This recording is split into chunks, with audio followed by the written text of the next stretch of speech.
What's up, YouTube? So today we have a 2014 BMW 328 diesel X-Drive N47 engine. Doesn't run. We suspect that the fuel pump died. We're going to run through some diagnosis here. We got ISTA on the laptop going right now. Gonna see what it comes up with. Looks like the software there is already pretty new.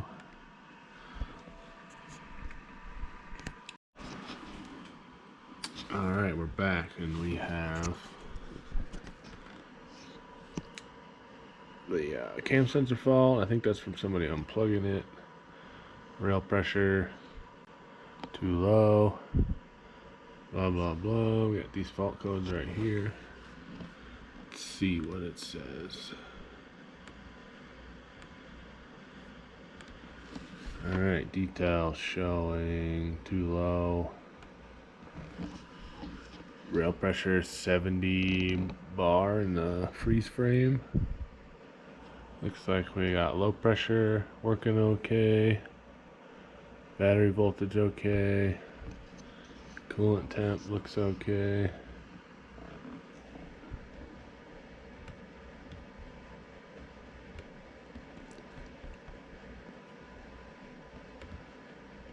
Next fault code, we got 58 bar. Rest of it looks alright.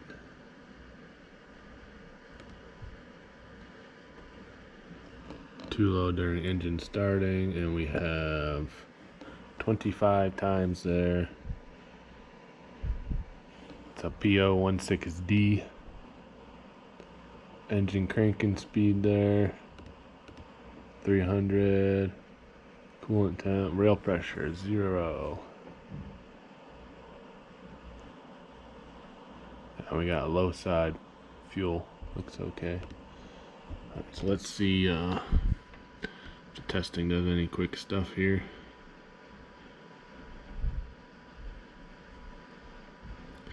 Oh, we have a system test.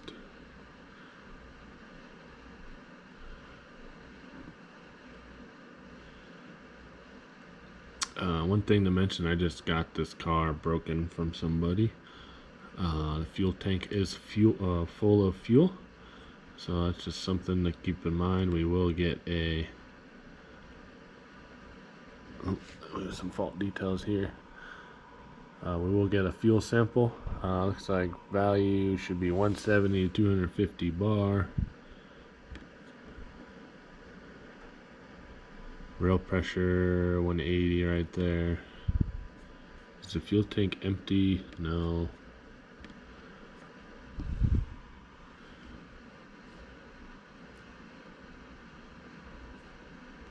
Could be faulty low pressure, blah blah blah. Possible causes.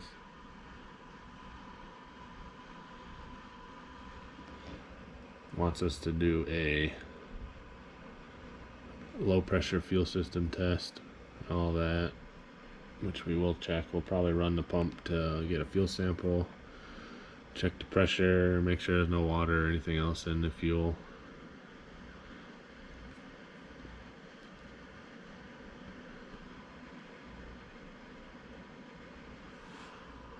Very common issue here with the swarf. I don't believe that it's got gas in it right now or contamination. So it wants us to check the valve on the actual pump, high pressure fuel pump that's on the back of the engine back there. A little bit of info. We're gonna go with a no, even though I think there's metal in it. Low pressure check. So it's gonna run the low side pump for us. I can hear it running. Sounds all good right now. We got 3.8 bar. I can hear it down in there.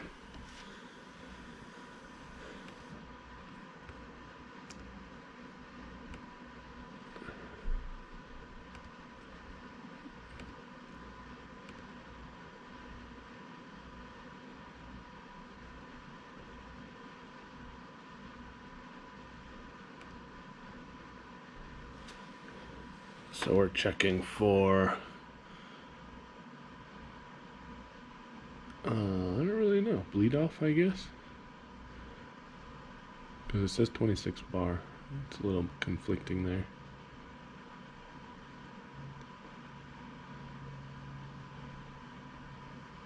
Set point was reached, minimum of 2, maximum of 4.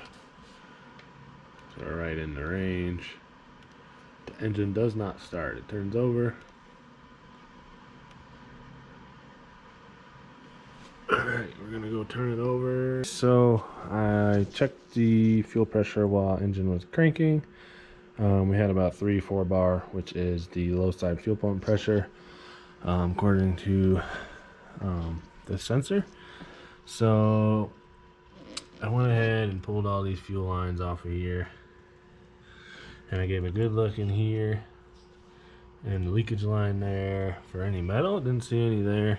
The next thing you're supposed to go to is this valve right to the right of this thing, and it's 2 T25s down there with that little plug on it. And you pull that out, and there's a screen that catches most of the metal, quantity control valve there, and you can check that for the swarf. So then I was already told it had it, and I had a picture of it from somebody, so I was pretty confident. I just wanted to see if there's any metal that made it to the injectors there. So I'm proceeding with pulling this intake here. Airbox is straightforward how it comes off.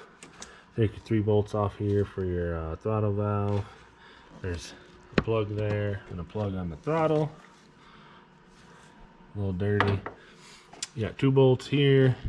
I take this power cable off the alternator, just jam it in there because it's still live, battery's still connected.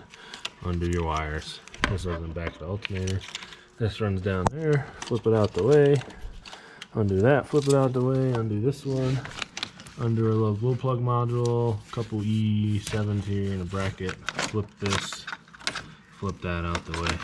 Push this off, this little bracket holding the lines, push that off in the back. And then just take the, I think it's 5 10 mil intake bolts, 1 2 3 4 5, and then you can fish it out of here. And then we will start looking towards getting that pump out of there. Alright, so getting close to taking this pump out here. Basically, once you have the intake off, the directions are take the fuel lines off right there.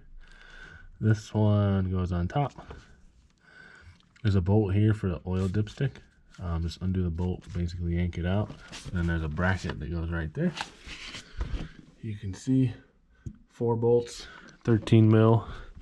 I couldn't get this top one out, so I just left it in the bracket and kind of jiggled it out.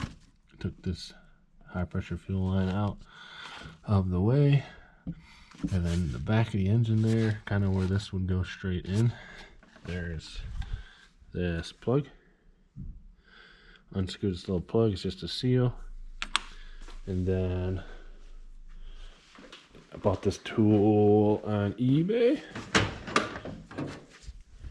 So you need to screw this in to the back of the engine using this piece. And then you take this piece out, you can get to the bolt for the pump. This has to stay in the motor. And then put the bolt in, torque it.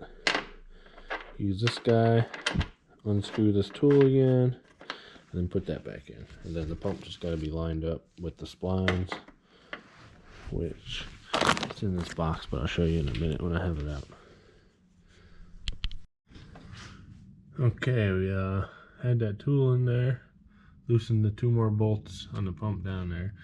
None of it's really tight. It'll break free okay, all the bolts. And after a few turns, doing normal thread direction, you will have to put quite a bit of force into it to break it free from the taper. You can see right there. But fuel looks all right.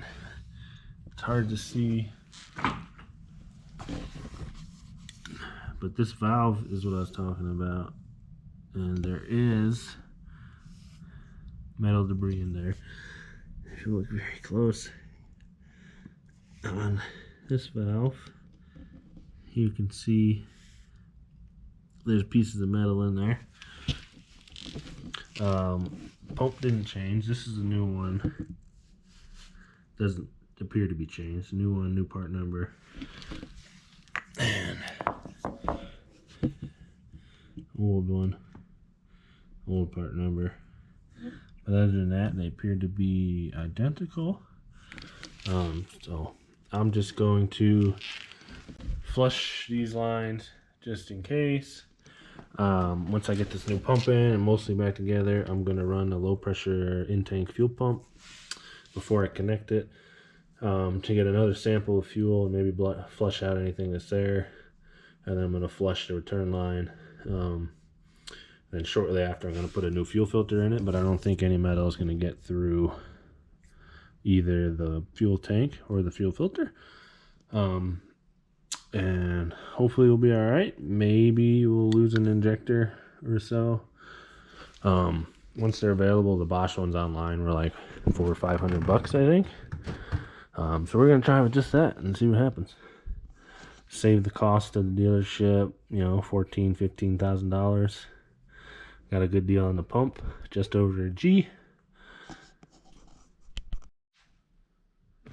And we're back.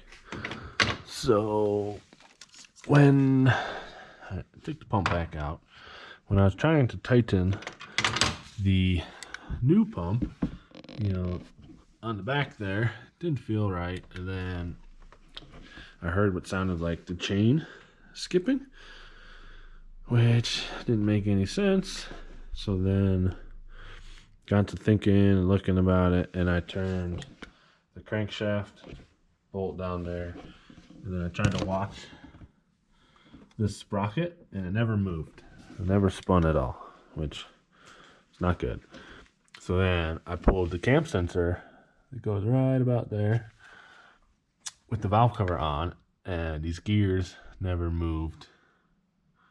The cams didn't move at all. So I suspected that the chain was snapped. And then it made sense now why I originally had the cam sensor fault. Probably because that engine was never spinning, so it was never spinning in the pump, not making any pressure. Even though there is, you know, some metal here, based on my experiences, it probably should have still worked okay. So then I got the cover off. There's no timing chain there, and the guide broke right there. And you probably can't see, but looking down there, I can see the other chain running off the sprocket for the pump is broken. So definitely at least two chains are broken. We have chain guide. I just grabbed this upper chain with the magnet and pulled it right out of there. So real great stuff. I'm not sure what I'm going to do to figure out my options here, but for 130,000 miles, engine looks, you know, very well maintained. I don't see anything wrong here at the moment, like if the valves hit the pistons or anything. But I'm probably going to get a borescope to fit down these injector holes, to have a look at the pistons, and then that'll determine what I'm going to do with this thing.